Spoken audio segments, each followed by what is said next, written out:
Goeiemiddag almal. Ek sien almal kom rustig in die vertrek in. En dankie vir Alreta wat vinnig vir ons 'n paar goedjies in die agtergrond doen. Good afternoon, colleagues. Welcome to the session. We're just admitting quite a few people to the room. We're in a meeting format today, so everyone is welcome to open their cameras. Julle kan saam met ons gesels, om die tafel sit, in die saal sit. Ek gaan vra dat julle asseblief julle mikrofone sal toemaak tot tyd en wyl ons kan gesels. Of steek jou hand op, but yes, if you could manage your own sound. We can mute everyone, but please manage your own sound. You're welcome to open your cameras and participate in this afternoon's session. Alreta is just paging through our latest edition of the Rand Matters magazine. Ons gaan ook die skakel deel van ons Randsake tydskrif, net sodat julle sien. Indien julle hom nog nie gesien het nie, maak seker jy laai hom af. Have a look at the magazine. It's available on our website as well, in one of the links there. I'm just going to admit the last bunch of people. We've got quite a big audience today and everyone is coming in. So just give it 1 minute or so.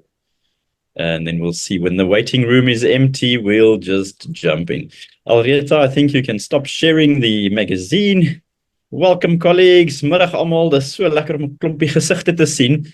Ons eksperimenteer so 'n bietjie om 'n vergadering platform te gebruik eerder as 'n webinar platform. So ons kan almal mekaar sien. Short note, take note, we can see what your phone can see. So don't forget that you are visible if your camera is open. So yeah, share as much as you want to, but it's good to see a bunch of faces around the table. With an audience this size, it's usually an English language policy. You're welcome to ask any questions in Afrikaans. But yeah, with an audience this size, it's slightly difficult to just do both or just be in Afrikaans. So welcome from my side. Let's just see, there's still some people joining. And I don't want to start with without everyone in the waiting room in. Wonderful. Alreta, I think I'm going to kick off and we are going to share screen now as you let people in. Let me just start my slideshow and start at the beginning. Welcome to the session. I don't think we've had a FinTalk in the last few weeks, months.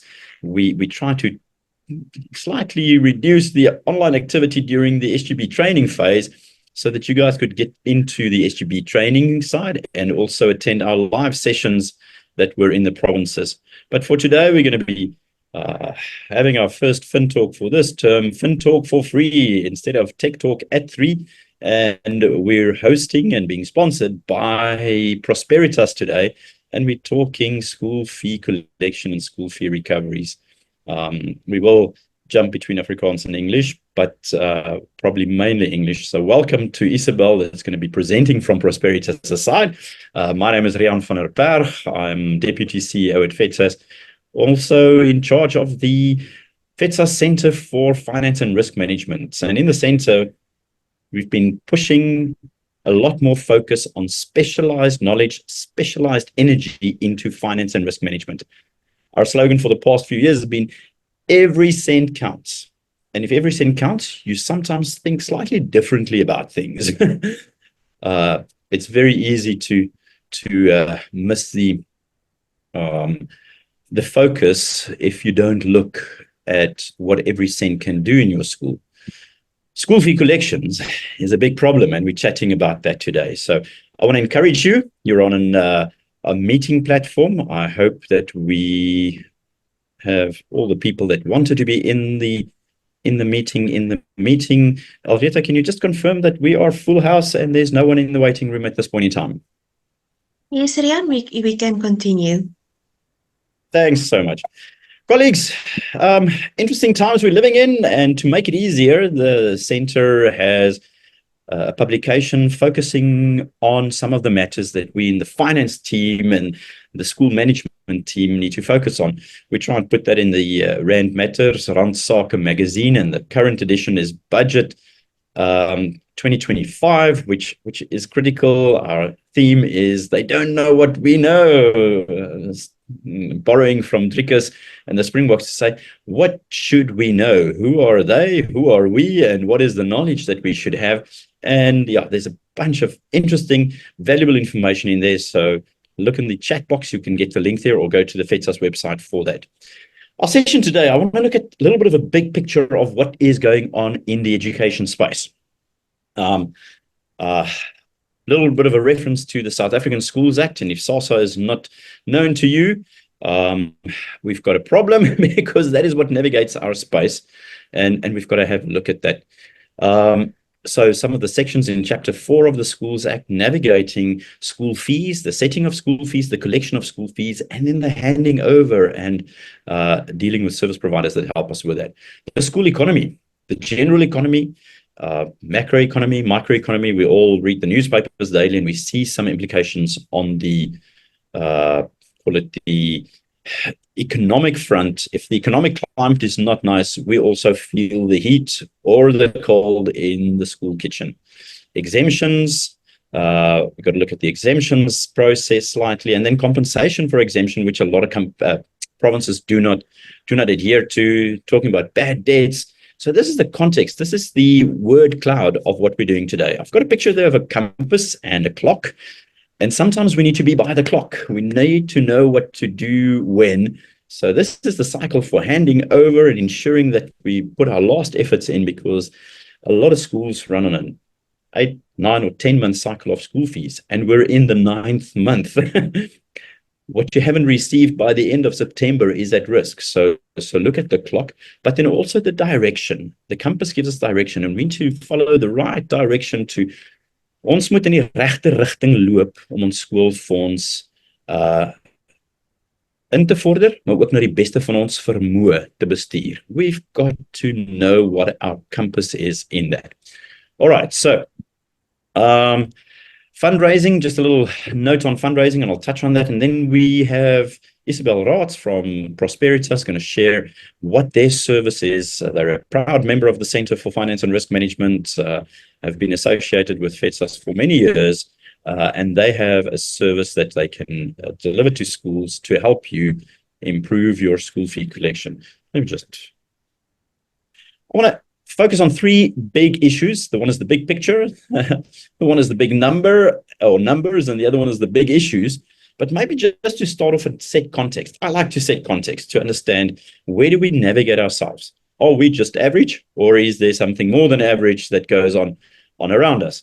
So looking at data, we get some data from the Department of Education. We use the school realities data sets. We use different data from the census and try and work out what is it that we work with in the school space. And this helps me to understand the context of where we stand, and I'll connect some dots with that as well. In South Africa, we've got 2 models of schooling. We've got public school and independent schools, and these are the numbers in the 2023 school realities. There are 22,511 public schools and then 2,325 independent schools, making for about 24,840 schools in the country. What is the number of fee-paying schools? Because that, I think, is critical to understand the pressure in your microsystem, but also in the wider system. And this is where we come to the big numbers. 60% of learners, by law, in the country needs to be in quintile 1 to 3 schools, according to the norms and standards, and I'll flash that in a few seconds. The norms, National Norms and Standards for School Funding 2024, the Gazette, to give us the distribution in which provinces and which quintiles the number of learners fall. Now, this is where it becomes very interesting. Quintile 4 and 5 schools, only 3,682. In theory, they should be the fee-paying schools. But the number of fee-paying schools, because there are quintile 4 schools that have opted to be no-fee schools, 2,950. We're less than 3,000 fee-paying schools. The previous number we had was 3,081. Now, this is the department's data, so I'm taking it as verified, but we have not done an independent verification of this. But roughly 3,000 fee-paying public schools in our sector, which is roughly 13% of public schools, which means it's a very small component, small segment of our public school community that actually pays fees, which makes the pressure on collecting those fees slightly higher. Here's the norms and standards that I just wanted to share. I mean, this is on our website, but this is annual numbers, and you can see what the norms and standards payments to schools are for quintile 1 to 3. That's per learner numbers, and then the quintile 4 and quintile 5 numbers. The bottom section of the table is what I want to show you. That's where not the schools, but the learners are distributed into quintile 1, 2, and 3 schools. So it must be 60% of the learners, according to the Gazette. And then you can see the interesting numbers there. In the quintile 4, it's not 5 quintiles with 20%, making up 100%. And you can see a very wide distribution here. Gauteng, 31% of the schools in Gauteng are quintile 5 schools. Similar in the Western Cape, 31% of the schools are quintile 5 schools and fee-paying schools. Limpopo only has 8% quintile 5 schools and fee-paying schools. So you can look at the numbers because the provinces have different numbers there. This is interesting reading, but how does it affect us in our micro system? So the big issue, why do we need to chase school fees hard? The school economy is under pressure. We've been saying this for some time now, that the macroeconomic conditions, interest rates, rand dollar exchange rate, or just the currency value, Eskom, petrol, all these things that went up in far more percentage points than the inflation rate over the last 3-4 years have been giving the school economy a knock. So there's macroeconomic conditions that have an influence. We didn't even plan for a war. Second war, well, there's probably more than the 2 wars that we know of on CNN going on at the moment. But all of these play into the macroeconomic climate conditions, and that plays into the microeconomy. Number 1 in South Africa, number 2 in some of the provinces. So we've got issues as far as that goes. Then the school economy. We all know that the school economy is not the same as the microeconomy. Some issues go up. Some of the elements that we spend money on increase by higher than inflation rates, and it's difficult for schools to necessarily increase their fees by more than what the perceived inflation rate is.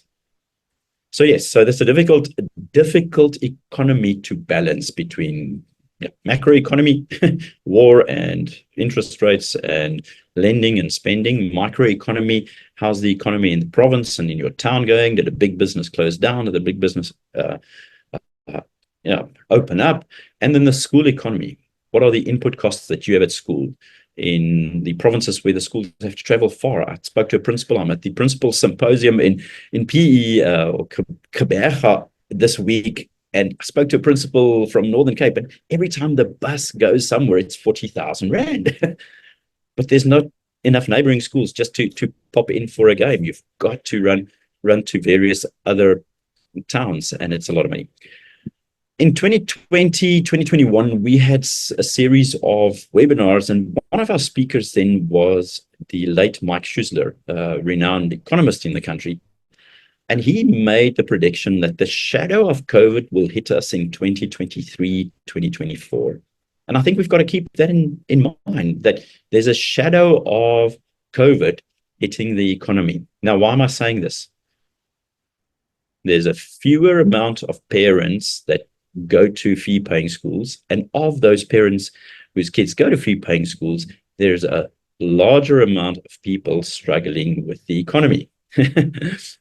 Struggling with income. Income has not grown by that much. We've heard of unemployment rates going up and these kind of things. So we've got to balance and understand all that. And then there's the question of unfair or unjust. People not paying, but they can pay. People not paying, but they should pay. And that's the balance we've got to find between what is unfair. It's unfair for everyone in the school to be paying school fees and some people not to be paying. The delinquent pays, the people that just refuse to pay. And that's sometimes also unjust because the exemptions don't work out well. But the Schools Act obliges parents to pay school fees in a school fee paying school. So it's not just unfair. There's a sense of unjust. Just meaning, what does the law say and is it right and wrong? I've got that graphic up there that says, if money makes the world go round, then school fees make the school bells. Faith, hope and love, and the most important of these three is cash flow. Ons het geld nodig om die skool te bestuur, om kwaliteit onderwys te lewer. Money helps that we can improve the quality of education for our kids, for all kids at our school.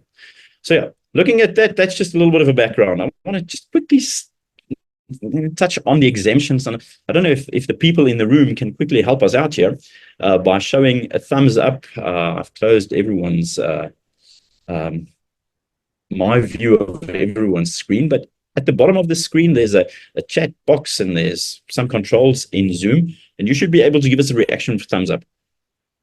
What we did in the beginning of the year is to ask schools how the exemption applications have possibly changed in the year. Just some background. These are the breakdown of the schools that participated, just close on 200 schools that participated in this short survey. You can see 48% primary schools, 36% high schools, and there is a difference between the number. It's not 50-50 in the country, so that we actually have a slightly more proportional high schools participating. Then we have school fees. These play into, is it unaffordable to pay school fees, or is it actually affordable? At what level do exemptions play out? Because we know that the exemption has a 10 times school fee factor. So it might be that school fees is a driver to allow for people that earn high salaries to be qualifying for exemption. And it doesn't look like the distribution actually starts at a very fair and lower school fee amount. So you can see the distribution there, and you can pitch where your school fees are.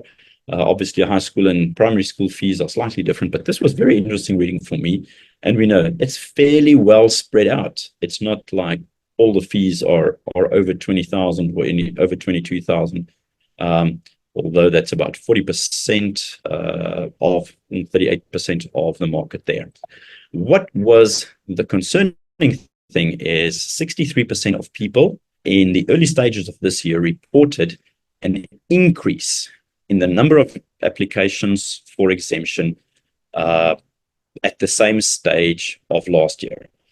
And this is where I want you to quickly tell me, it's a yes/no question. So yes, are your exemption applications more now than it was last year this time? And hit that little thumbs up button. And if not, don't hit the button. And I think we've got about 100 people online, so I will see the numbers, the number of people's fingers or thumbs ups flying. Yeah. Okay. Quickly tell me if there's anyone, thank you for that, if there's anyone that can show us that the number of applications and the application for exemption is less than last year. And I'm willing to say that that should be highly unlikely, but there might be one person. Is daar enigiemand by wie dit beter gaan nou met vrystellings as laas jaar? 10, 9, 8, 7, 6, 5, 4, 3, 2. No one. That was my feeling, although beginning of the year, about 9% of people said it looks like it's less, but it was too early in the year. So yeah, with that being said, FEDSAS, and Alfred will put that in the chat box, FEDSAS worked on a budget guide for schools, and these are the numbers that we're going to be talking about today. We've got a budget guide. These are statistics from a bunch of schools, nearly 120, 130 schools that shared their financial information with us so that we can work on a budget guide and help our schools and show in 4 income bands of school size what the effect is of income and expenditure. And as we can see here, we're sitting with, on average, 8% of default fees in our schools. This is actually if you go and look at the 4 income bands, and the highest first income band was the highest 25% of school fees, the second 25% school fees, the third 25% of school fees, and the bottom range.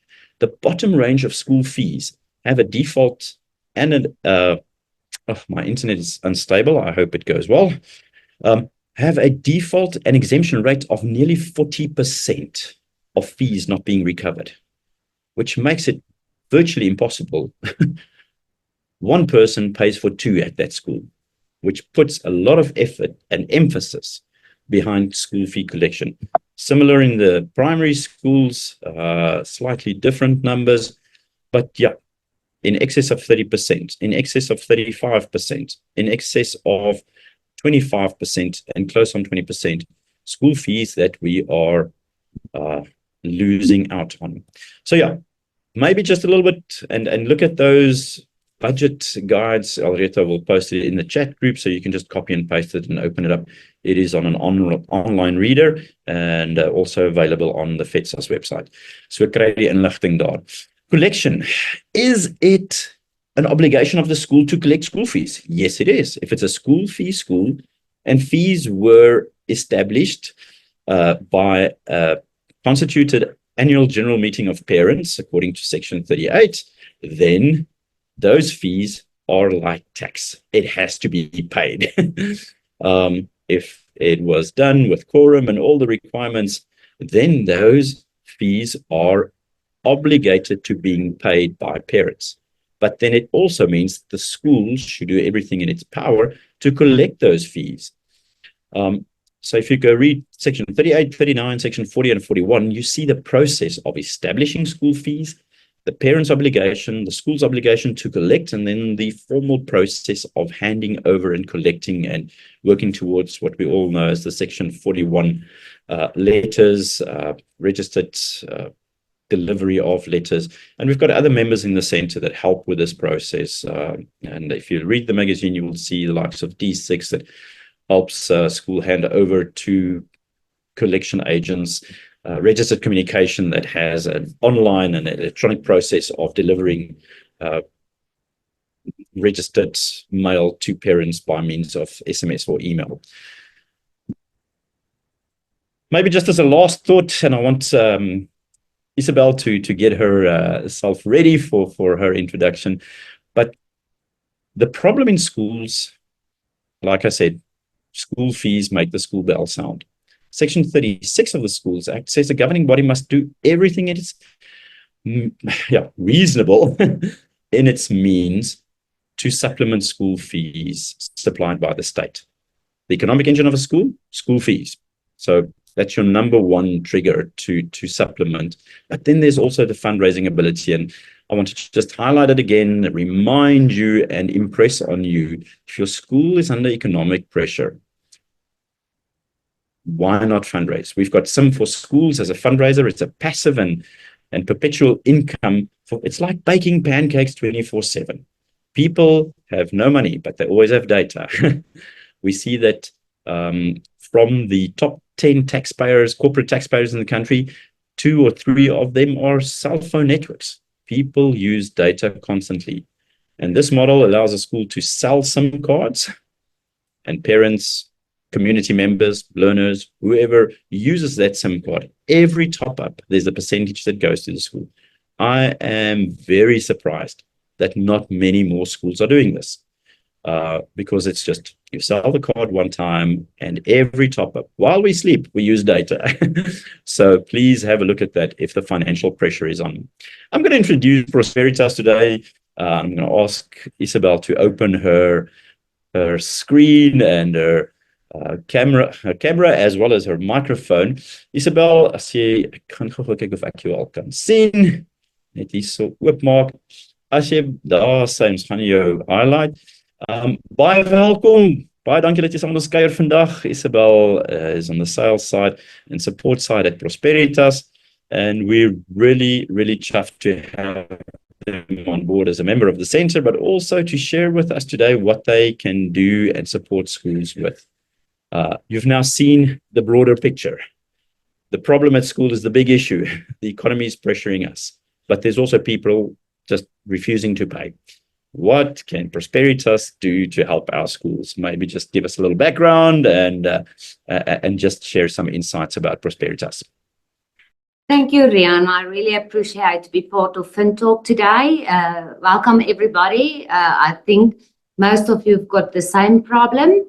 Well, Prosperitas is established in the year 2000, so we're quite a while busy with this process, helping the schools to collect bad debt.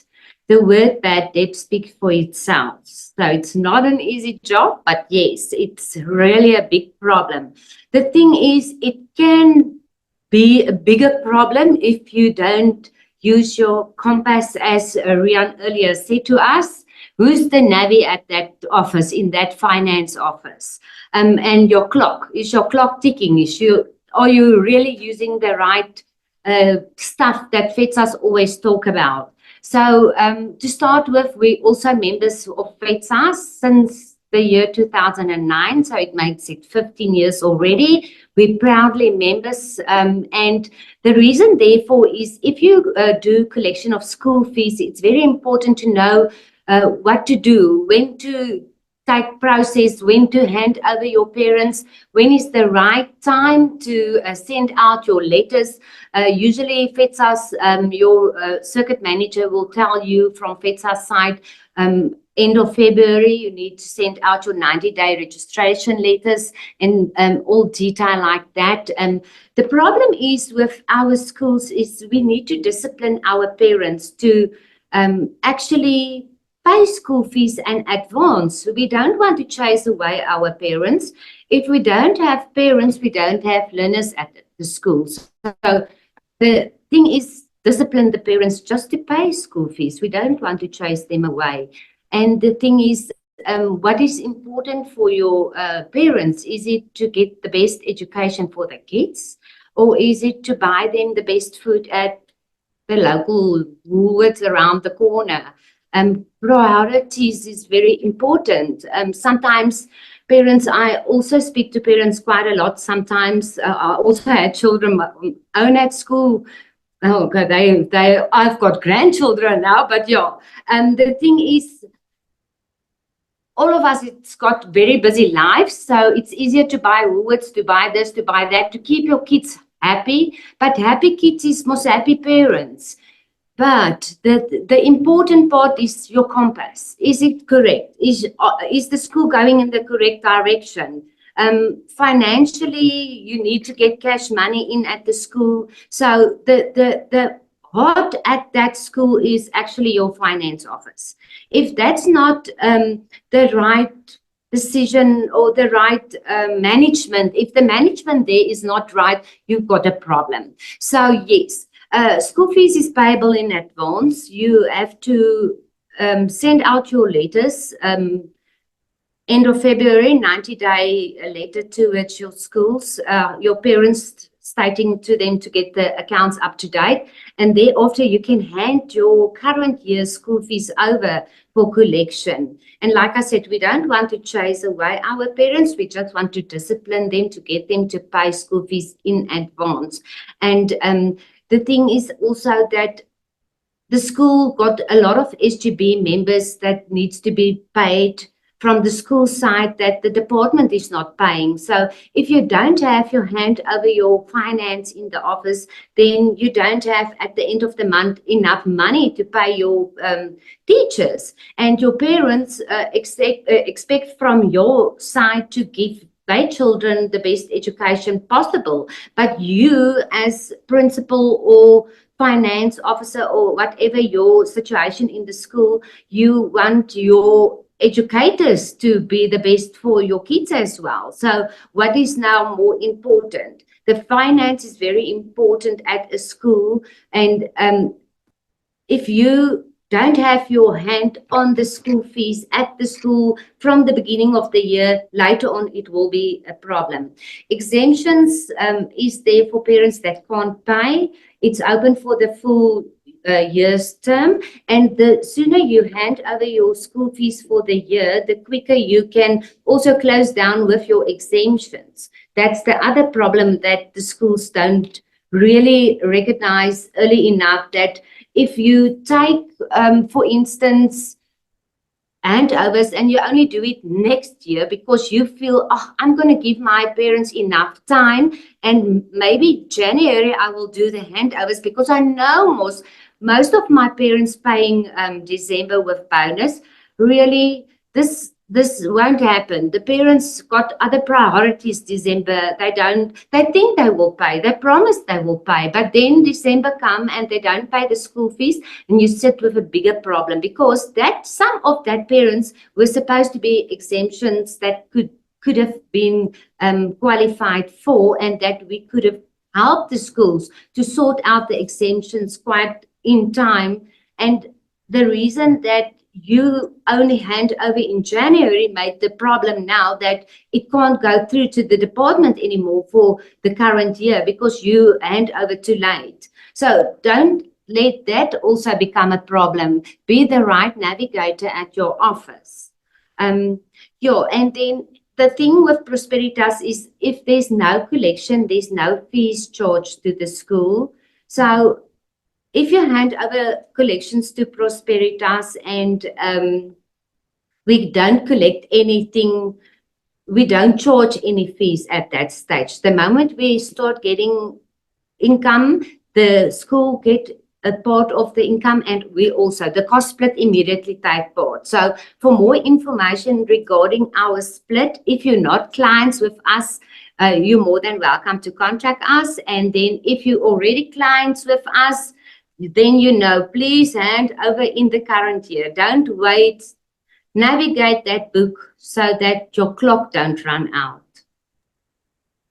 That sounds good. What I'm hearing, Isabel, miskien kan ons net vinnig daaroor.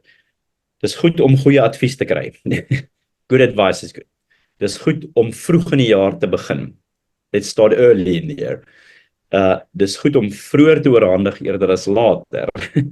En dan praat met iemand wat die regstappe ken. Speak to someone that knows what to do and do it the right way. So yeah, bye dankie vir daai. I'm going to open up for some questions. I know that Prosperitas, I've got their details we want to share with them. Is there any questions from the floor? I think what's critical is to understand that there are many avenues, and maybe Isabel, you can tell us what the models are. There are many models in school. Some schools have their own collection person in the office. Some schools that do that and also hand over, because there might be a parent from a legal firm on the SGB and they use that service. And then there are possible schools that they chase the money until the end of the year and then only start considering working with you. What is your feeling? Julle sukses storie as 'n skool by einde Februarie, einde Maart, einde April al begin debiteure bestuur teenoor die sukses van einde November, einde Desember en verder. Dan sien ek ook 'n hand. Maar het julle enige gevoel van wanneer die meeste sukses is vir skoolfonds invordering gegee by die tyd van die jaar wat jy oorhandig? Ja, Rian, dankie. Ons het self geondervind, baie van ons skole gaan, ek het skole wat in die middel van die jaar oorhandig. So as ek sê in die middel van die jaar, is dit einde Mei, dan oorhandig my eerste skoolgeld vir die bestaande jaar. Die rede daarvoor is hulle stuur einde Februarie hulle geregistreerde briewe uit om al hulle ouers wat agterstallig is om 90 dae kennis te gee. Dan oorhandig hulle einde Mei. Daardie tipe ouer is baie keer my ouer wat van hulle gaan skool verlaat, so die skool laat weet my, okay, nee, hierdie ouer het nou skool verlaat, hy het nou hom gewip en geskuif, wat ook al die geval mag wees, maar daardie invordering is vir ons half asof die ouers vinniger betaal, want die termyn is nie so ver vir hulle agter om dit te kan inhaal nie. Maar my tipiese skool wat aan die einde van die jaar oorhandig, voel ek baie keer, ja, ons kry ook geldjies in daarso, en ook dan dat dit nie so ver agterstallig raak nie, maar ons groot probleem is maar die ouers wat jaar na jaar dieselfde ouer oorhandig. Daar is meer 'n probleem rondom daardie ouers, want soos wat jy gesê het, die toename in vrystellings is definitief daar. Dit raak vir al die skole 'n groter probleem, want ons ouers wat noodwendig ons goeie betalers was, is nie weer die volgende jaar noodwendig jou goeie betaler nie. Dis dalk nou jou ouer wat met die skoolgeldjie wat opgaan in die ekonomie, en soos jy sê, die salarisse gaan nie op soos die ekonomie so vinnig opgaan nie. Ongelukkig is dit so en dit is nou ons ouers wat dan ook nie meer kan betaal nie. En dit is ongelukkig so dat sou dit wees dat hulle later in die jaar daarna dan eers oorhandig, daardie tipe ouer klaar weer ander verantwoordelikhede aangegaan het en dan ook slegter sal betaal want hy het dan nou reeds geldjies. So hy gaan dan eerder sy nuwejaarse skoolgeld by die skool wil betaal en dan die ou geld wat dan oorhandig word aan ons, wil hy nou nie betaal nie. Want hy wil nou sy naam skoon hou by die skool want hy moet die kind nou nog daar hou. Alhoewel ons almal weet ons mag nie die kinders benadeel nie, dink hulle tog maar ek wil tog nou net by die skool betaal want nou dan 'n bietjie juffrou op my kind daar by die skool. So dit is ongelukkig die tendens dat ons dink dis beter om ons ouers die jaar daarna te oorhandig, dit maak dit vir ons makliker, maar jy gaan die patroon sien om te sien, elke tweede jaar gebeur dit dan nou, dan betaal hy goed by my, dan betaal hy goed by Prosperitas, dan goed by my, dan by Prosperitas, so dit hang maar alles af van die tydperk wanneer die skool besluit om te oorhandig. Okay. Dankie vir daai. We've got a question. Good afternoon. Do you only do handovers once a year or is it possible to do it twice a year? Handovers can be done through the year, throughout the whole year, but the parent have to be 3 years and longer in arrears. 3 months, listen to this. 3 months and longer in arrears. Yeah. 90 days in arrears, then you can hand them over. If they're not 90 days in arrears, you can't hand over. And then if you hand over for the full year. So you can't hand over 6 months and then later again for 6 months. The reason therefore is we list the parents on ITC and you can only list the parent on ITC once for the same debt. So you can't list them now for half of the year's school fees and then later the year for the other half. Okay. Quick one. The definition, and maybe I must answer my own question. I had a question from a school the other day to say, is it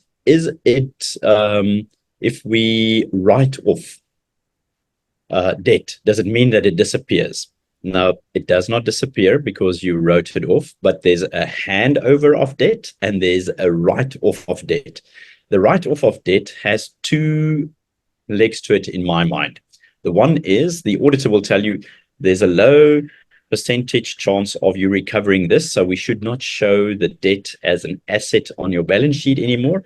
So they will provide for it or write it off in easy terms, but that doesn't mean that you cannot give that book, those outstanding amounts, to someone that is a collection agency, a lawyer or something. So it might be out of the books, but it doesn't mean it's out of your life.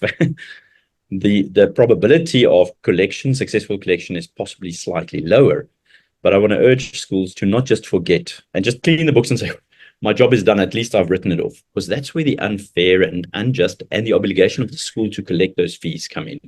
Even if it might be old, even if it might look stale, it's not necessarily so. So yeah, there are still companies that will work that book, work that outstanding debt. We've got another question here. Kom ons vat hom van bo af. Wat van skole waar ouers maandeliks betaal, verwys na die Februarie briewe, wag mens tot hulle 3 maande agter is. Ek dink Isabella het geantwoord. So dis eintlik nader aan einde Maart. Jy weet, as jy kyk na einde Maart, maar as jy jou eerste paaiement al in die vorige jaar betaal het, wat party skole doen, maar eintlik is dit na 3 maande in hierdie jaar as jy agterstallig is, dan begin jy met die proses daarna kyk. Ek dink jy het hom geantwoord daar, Isabel.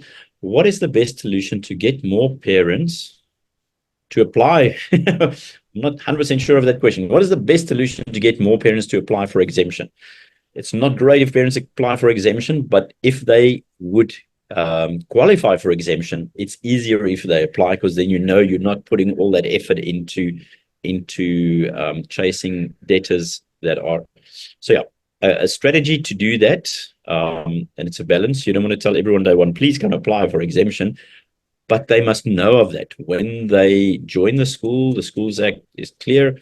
When people join a school as new parents, the principal must, by means of communication of some sorts, let them know this is a school fee school. The school fees are X. and there is a process for exemption application. But yeah, it's difficult. I've got many schools complaining, why do the parents not just finalize it by end of February, end of March, and just do the paperwork? And that's where I like the word that Isabel used, discipline.